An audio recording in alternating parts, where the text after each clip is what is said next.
A Body to Die For, a Stan Kraychik mystery, Book 1. Author Grant Michaels, publisher Stonewall Inn Press, narrator Eric Ost. Dedicated to Sharky. Thanks to good friends for help and encouragement, and thanks to Michael Denene for opening the door when Stanny knocked. Chapter 1. A Boy from the Golden West. Soggy noodles. That's what I thought as I gazed down at the head I was rinsing in the shampoo sink. Here was a male Medusa with overcooked pasta instead of serpents. Suddenly he spoke sharply. "Hurry up, Venos. He'll be here any minute, and I can't be seen like this in the middle of a dye job." His voice resonated harshly in the porcelain basin. I placidly continued rinsing the muddy-colored fluid from the strands of hair dangling through a perforated rubber cap. "Take a stress tab, baby," I murmured. "Art cannot be hurried." It was a gorgeous Indian summer afternoon in Boston, rare for late October, the perfect Wednesday for some smart shopping, followed by high tea at the Copley Plaza, or an ultra-dry martini at the Ritz Bar. But instead, I was at work at Snips Salon, enduring verbal abuse from one of my regular clients, Calvin Redding. Calvin's snit today was about the time. Though he'd arrived late for his appointment, he was expecting a friend.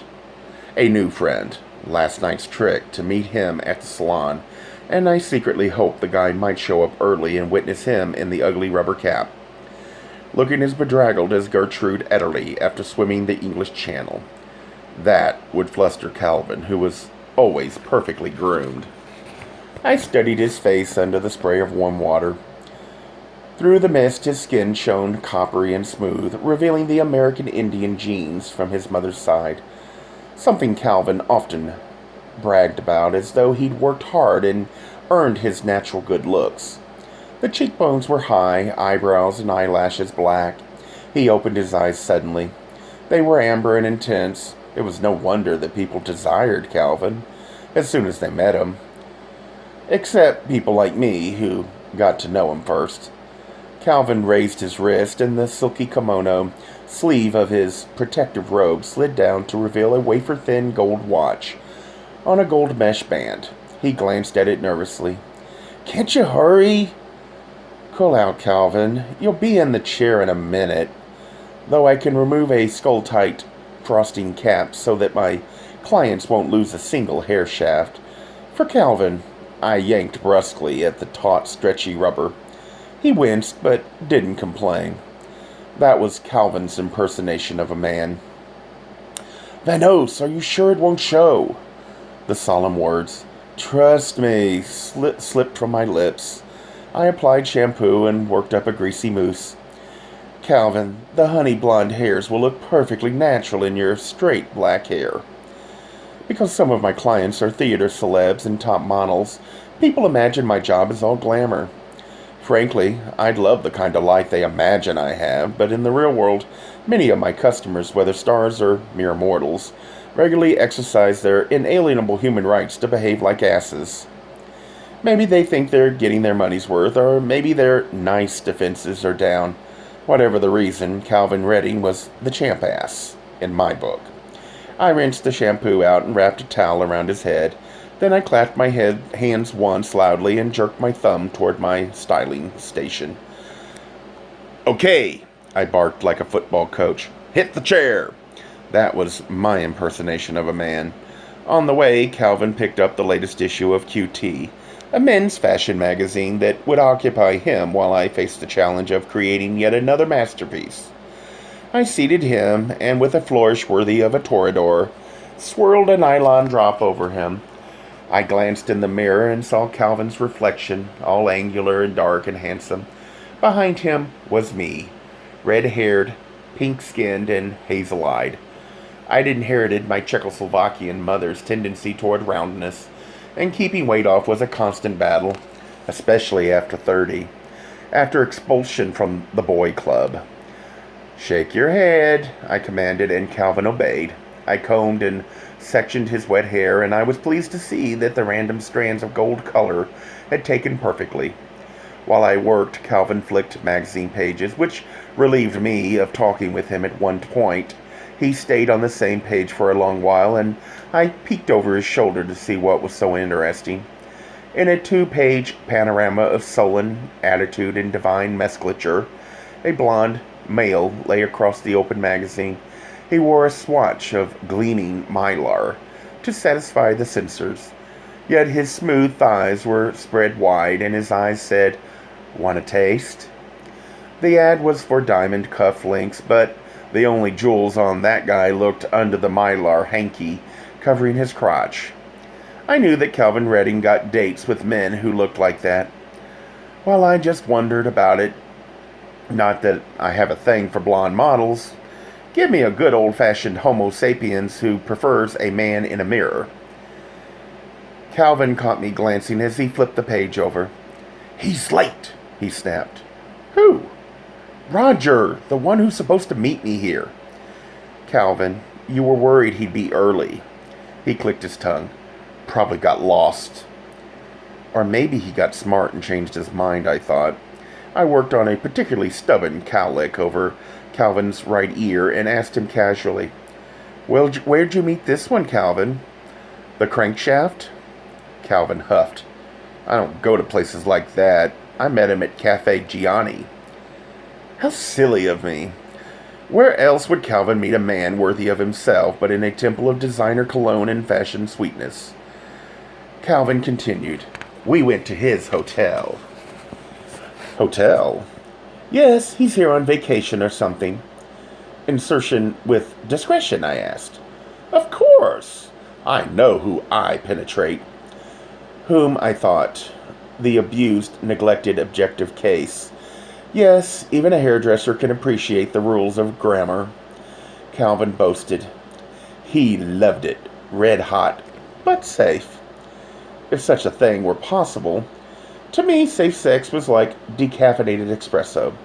But given the times, one had the choices of foolhardiness, caution, or abstinence. I sighed as I recalled the last time I'd had hot sex. It seemed long ago.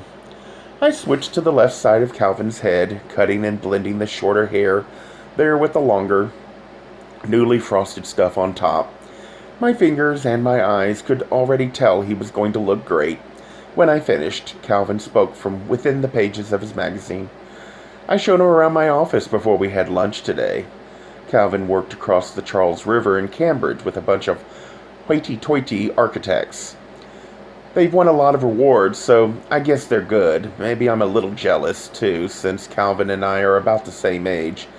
But he has a respectable career, a profession, and all the outward signs of success. And me?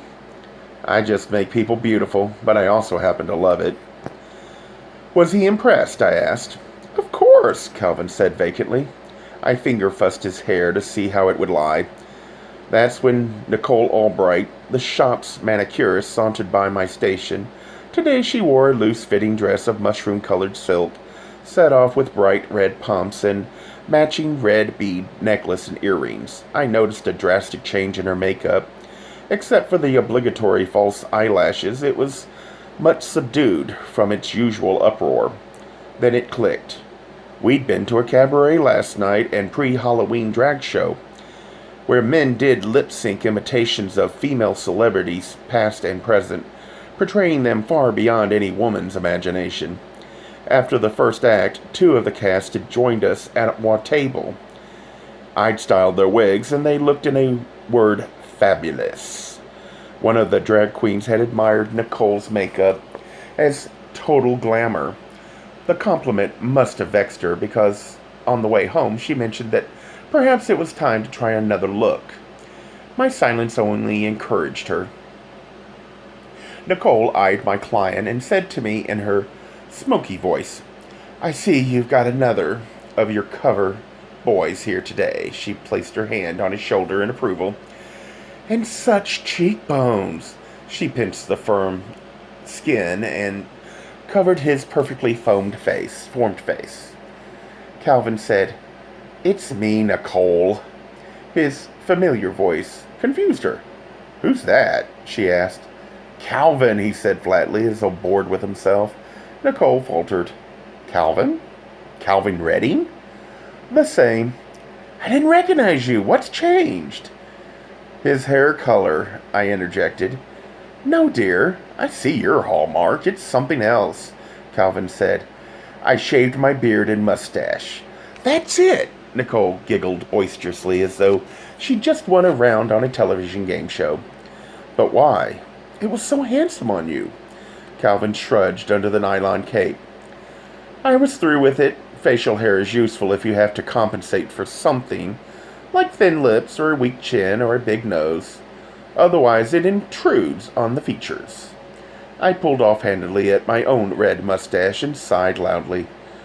I wonder what I'm compensating for. Calvin answered quickly. You should shave it. You might look good. As opposed to how I look now. Nicole patted my head and like an affectionate aunt. You'll always be my little dumpling. I caught the allusion to the 12 or so extra pounds I always seem to be gaining or losing. The love handles that, alas, are not used very often.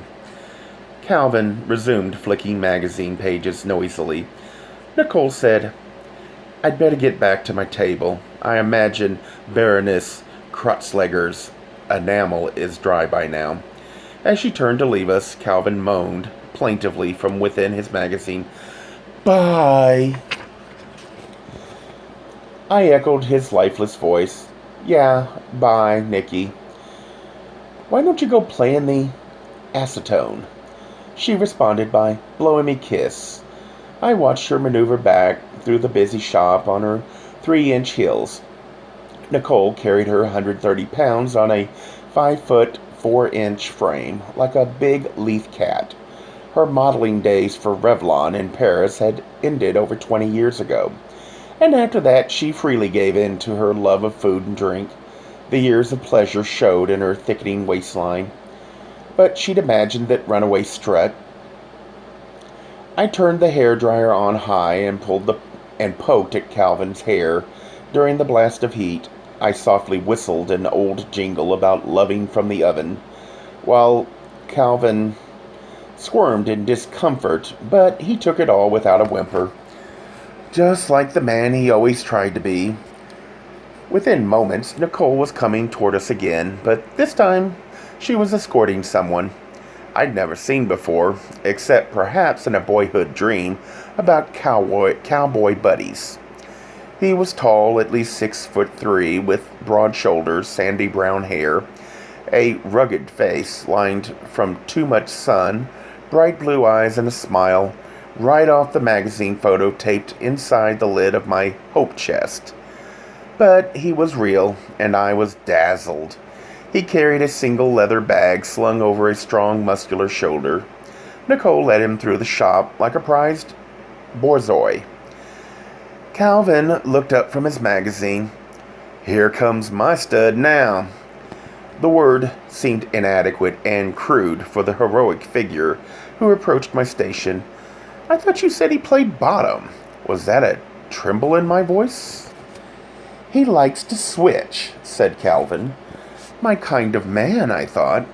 Nicole arrived in bliss, hanging on to biceps, triceps, and deltoids that challenged the shoulder seams of the young man's blue and red plaid flannel shirt. He smiled at me, and I wanted to touch him. He introduced himself as Roger Feuerbach, but the blow-dryer was noisy, and I thought he said Faircock. I took Roger's big, warm hand and voiced a breathy, "Hi," as my heart thumped. He spoke in a rich baritone. "Pleased to meet you." But over the buzz of the dryer, I thought he said, "I love you too." His blue eyes looked me over for a long moment. I felt pudgy as a piglet and wished I'd signed up for that 2-for-1 special at the aerobic studio. Suddenly my hair was wrong and my mouth tasted like the chicken burrito I'd had for lunch. I was a mess. But his smile told me that he liked me anyway. It was time to turn the blow-dryer off. Nicole must have sensed our mutual attraction, and to counter it, she affected her high Brit accent and introduced me as Vanos. The odd name seemed to puzzle Roger, so I explained that my real name was Stan, but I went by Vanos in the shop. Roger said, "Like a stage name."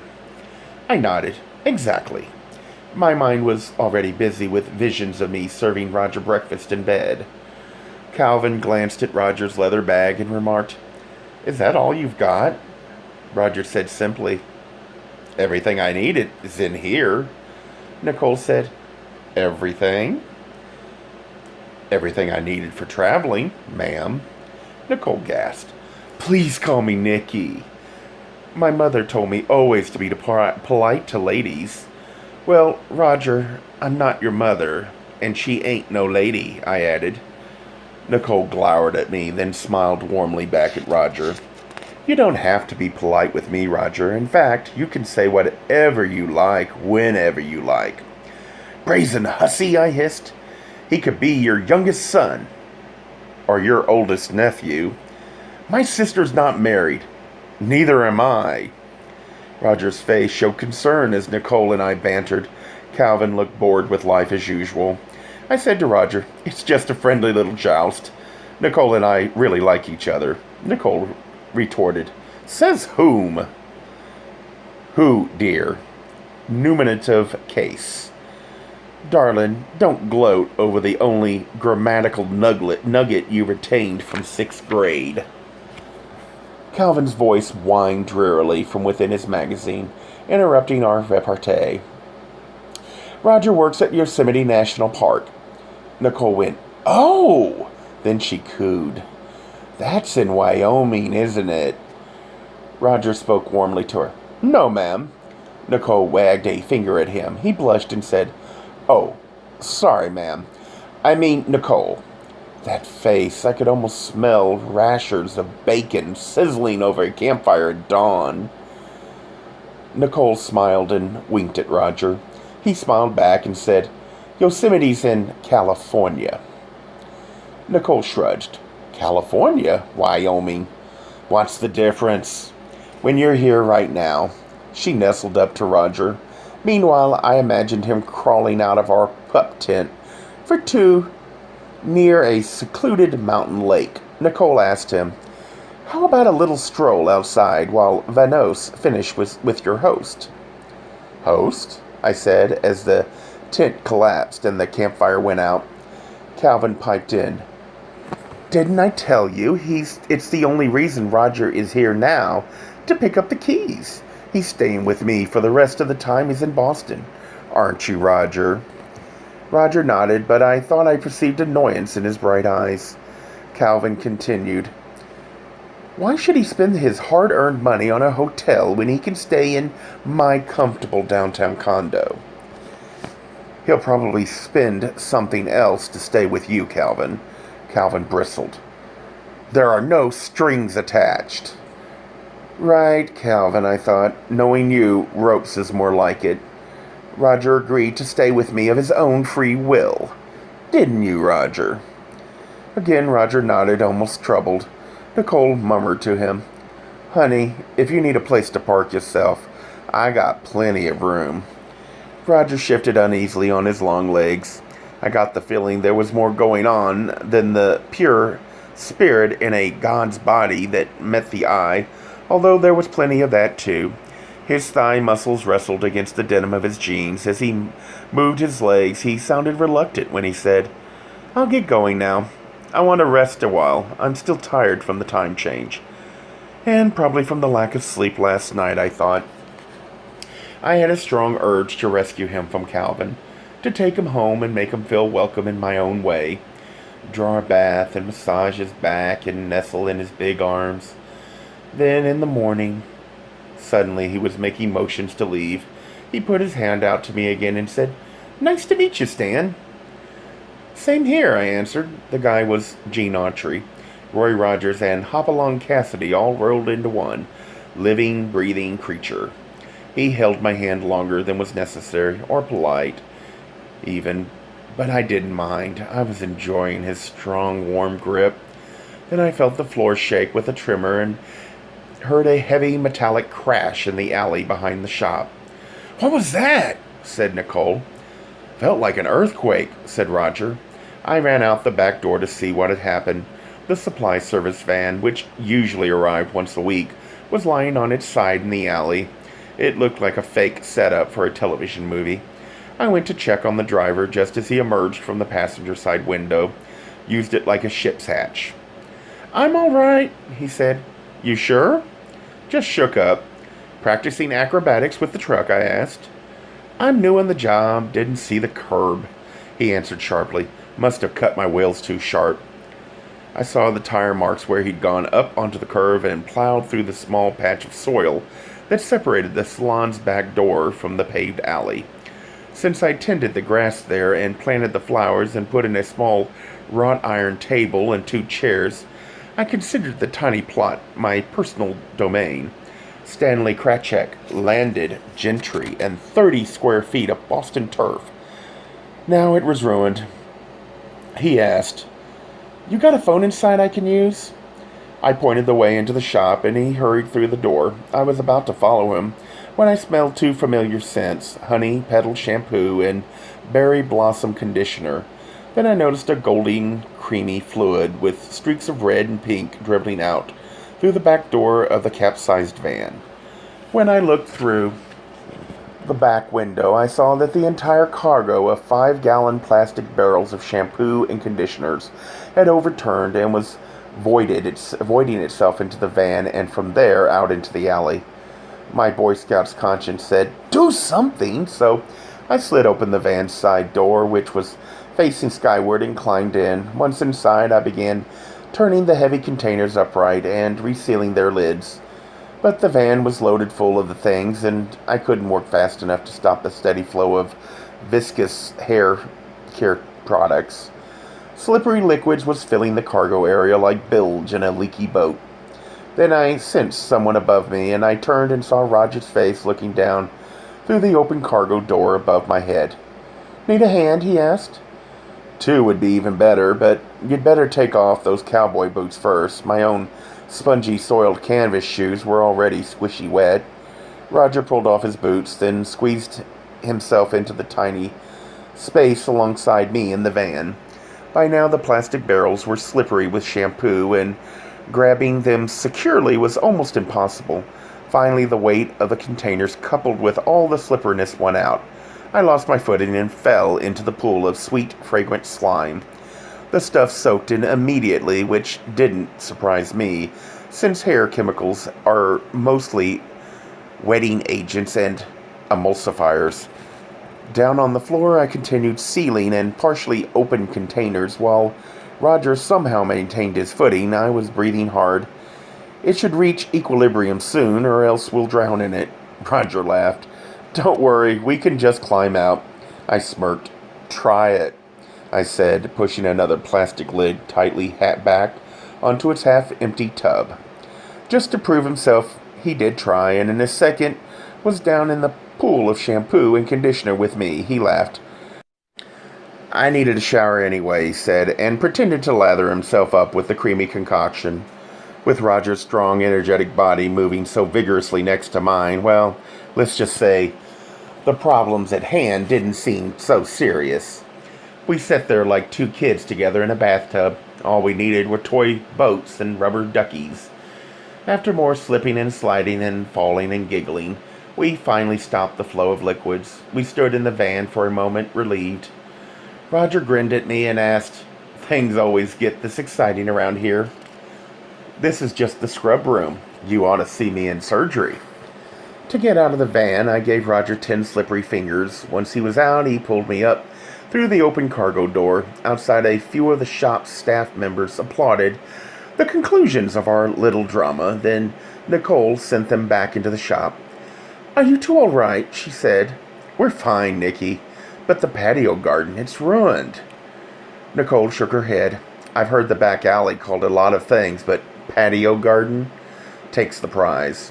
I said, "We'd better rinse this stuff off before we go back in. I'll get some towels," she said, and went inside. Roger and I used the hose near my property to rinse the soapy goop from each other's clothes, but quickly discovered it wouldn't work.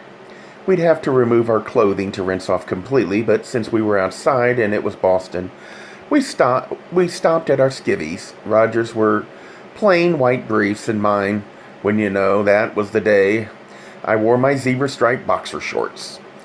We caught each other's gaze, and there was that awkward moment when two people are attracted to each other, yet are still surprised by sudden intimacy. Roger's body was simply a strong, healthy male body in classically laid planes, curves, and fullness. His wet jockey shorts immediately revealed all. He was definitely spousal stock, maybe even a contender for Olympus. He spoke first. "You acted fast with those chemicals. Someone else might have let them run out and pollute the environment." I hosed him down without answering. I didn't want to disillusion him by telling him that all styling chemicals eventually end up in the same place, whether they're wasted on the street or used in a salon down the drain. He looked me over as I rinsed him off. "You've got a nice build." I'm sure my skin blushed even pinker than usual. A body is a gay man's stock in trade. Mine's okay, but far from perfect. "Thanks," I said, studying his strong shoulders. Then he took the hose and aimed it at me. "You work out?" he asked as I rinsed off. "I tried once." "What happened?" "When Metrophysis opened, that's the hottest gym in town, I went for a free introductory workout, but somehow, even with the hunky trainer showing me how to use the machines, I broke the chains on 2 of them." Roger laughed. "King Kong!" I stroked a mighty gorilla pose for him, then shook my head. "Not quite," I said. "They invited me not to join and suggested I take up yoga." "That what you do now?" I nodded. "And dance. I prefer timing and balance and motion to anatomical measurements." Roger looked at me warmly and said, "I agree." Nicole arrived with an armful of towels. Our state of near nakedness didn't seem to faze her at all. In fact, when she handed Roger his towel, she paused and surveyed the muscular terrain of his body with obvious approval. "Don't catch cold, boys," she sang as she returned to the shop. We dried ourselves in what had once been my peaceful little garden. Roger was certainly at home outdoors. His face glowed in the autumn sunlight streaking down diagonally between the buildings. As he toweled himself, he studied what was left of my miniature horticultural efforts, now ruined by the van's reckless tire tracks, before it had tipped onto its side. Roger asked, "Did you do all this?" He indicated a small patch of undestroyed flower bed and the grounded cover.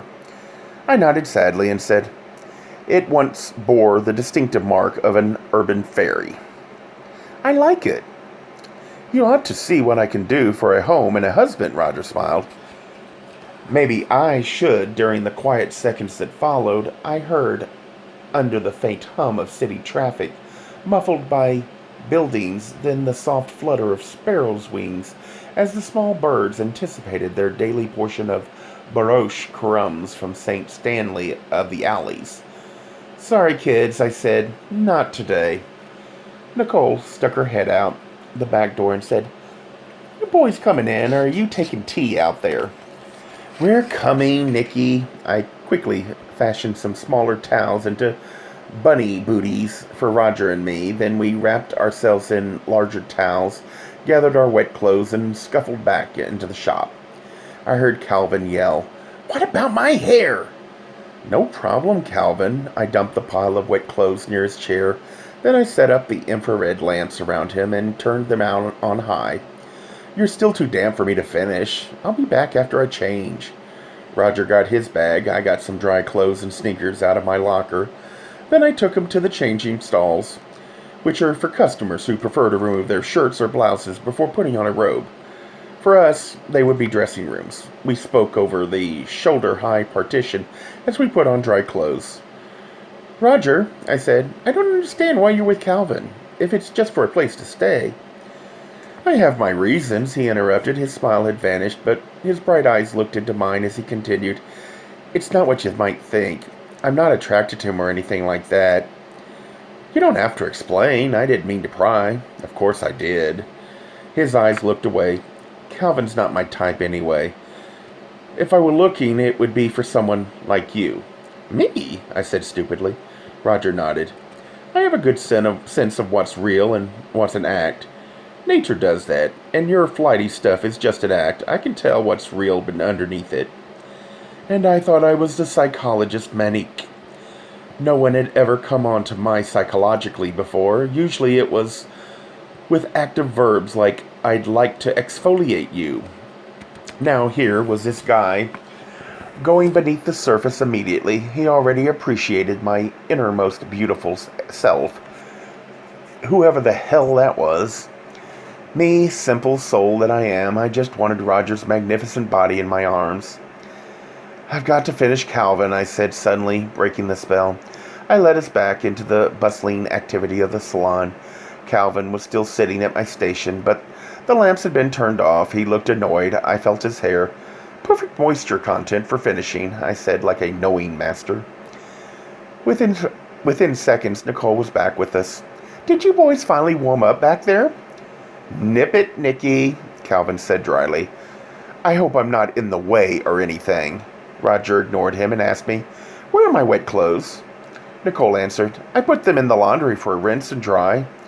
I can bring them by later if you want, I added hopefully. That seemed to please Roger. Thanks, he said. Maybe we can have a drink together then, too. I blurted, I'd like that.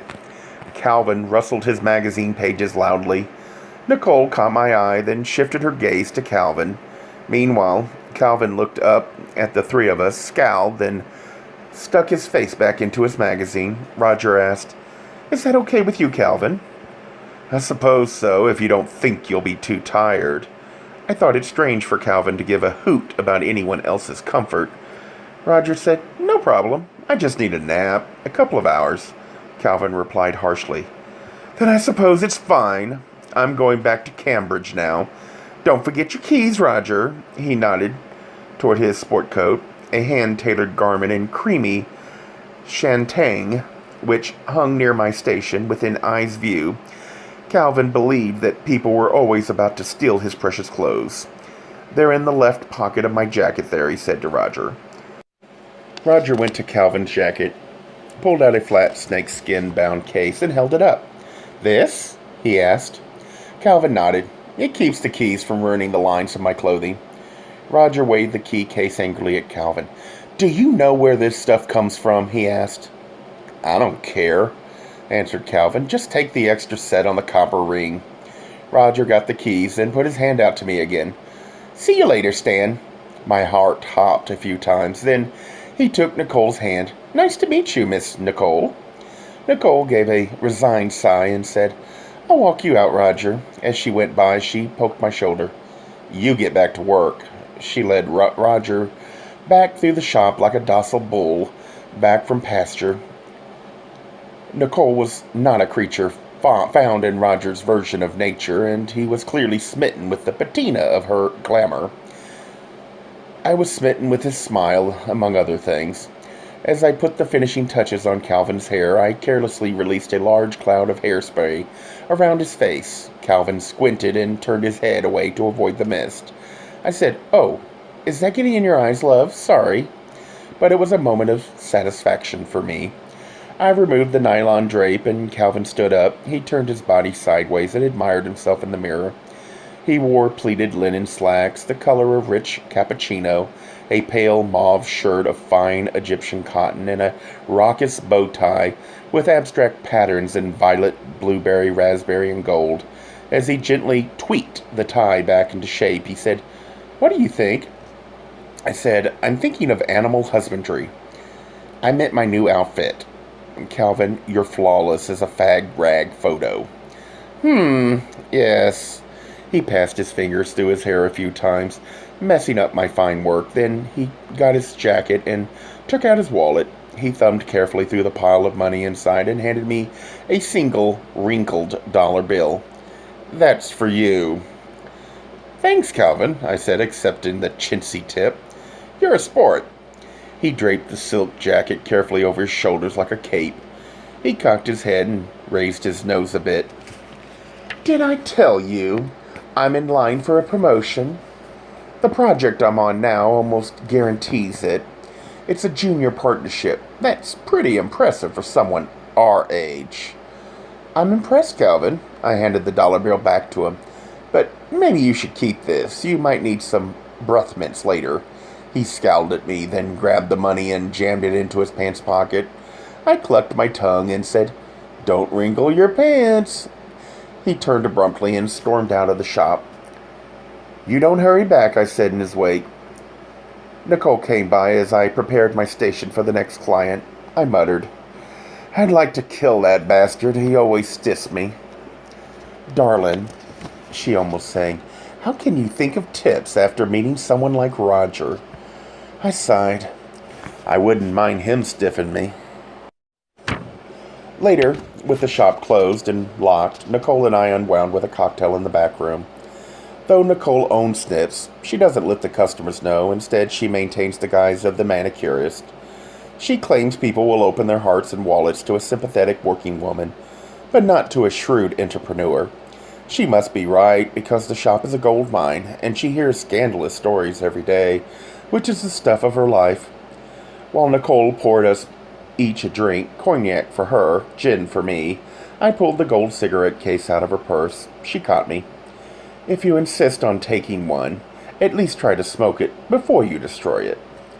I choose a mint green cigarette and put it to my lips. "If it's the last thing I do this year, I'm going to learn how to smoke." "You're a fool." "I'm a 30-year-old Newberry Street hair burner. I have to smoke." "You don't waste it. You know I order those special from Perini's tobacco shop."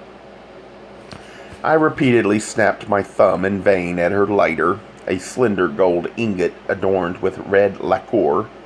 She took it from me and gave it one delicate flick. It jumped to life, and I lit my cigarette. I took a long drag and tried to relax, but my throat burned and my eyes stung. I croaked, "I'll never figure out how you people do this and enjoy it."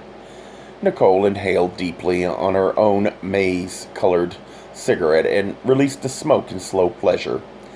"It's something you learn to enjoy." "Just like my perversions," I said. "What I want to know is, how do people like Calvin get to meet people like Roger, while people like me are still looking?" "Stanny, there are no simple answers in love." Nicole and my Czech grandmother were the only two people who could ever use the diminutive of my true surname, Stanislav. "I've given up on love," I said with a lie. "I'll settle for serial monogamy." "That should be easy enough to find." "Easy when you have a lot of money or a prestigious career like Calvin." "Don't whine. You had all that when you worked in the psych clinic." "Yeah, I had a studlet then, too." Nicole shrugged. "Maybe you should go back." "Never. I'll shrink 'em at the sink then, thank you." I nervously tapped the ash from the end of my cigarette. "Stanley." Nicole used my full angelicized name whenever she was serious. She frowned at me. "Stanley, I've told you before. Roll the ash off. Don't bang it." Then she calmly sipped her cognac and continued our previous topic. "Maybe it's the simple law of opposites. Roger is nice. Calvin isn't. Therefore, they're together." I took what I thought was a graceful puff from my cigarette. "With that reasoning, Calvin and I should be having a torrid affair." "Didn't you?" I coughed on the smoke. "Never, ever, past, present, or future, would, could, or might such a thing happen." I smashed the cigarette out violently. Nicole grimaced at the cigarette's untimely demise. "I thought differently," she said sadly, but her remorse was for the crushed stub lying in the ashtray. "You thought wrong. In any case, just behave yourself tonight." She poured herself some more cognac. "Calvin was extremely ignored about the invitation. He's always annoyed. After that tango de amore between you and Roger this afternoon, he won't appreciate losing Roger to you tonight." "Nothing will happen, Nicole, but secretly, I hoped Roger and I would greet the dawn together. Stanny, have you ever forgotten last summer?" I paused and remembered the sordid episode as though it had happened that afternoon. It was the moment of truth between Calvin Redding and myself. While drunk, Calvin had tried to have sex with me in the men's room at Cafe Gianni, and I refused him. But then, in a rage, he proceeded to slander me throughout the bar all night, saying I had made the move on him, And wasn't it disgusting the way some people had to have sex all the time? The memory of it always provoked me. Calvin, of course, didn't remember a thing. Maybe I will try to win Roger tonight. That neatly folded laundry ought to do the trick, Nicole said. I kissed her on the lips. Wish me luck. Just stay safe. Gay Mysteries audiobooks. I think it is easy to hate a label, but a face humanizes the word. So this effort is twofold. To offer comfort to those like myself that your world didn't end because you don't fit into the view of acceptable society on both sides. And in hopes of helping those with family that are LGBTQ, that it doesn't mean we are aliens from the child they once knew. Reassure them so they can maybe be supportive at the same time, being true to their values.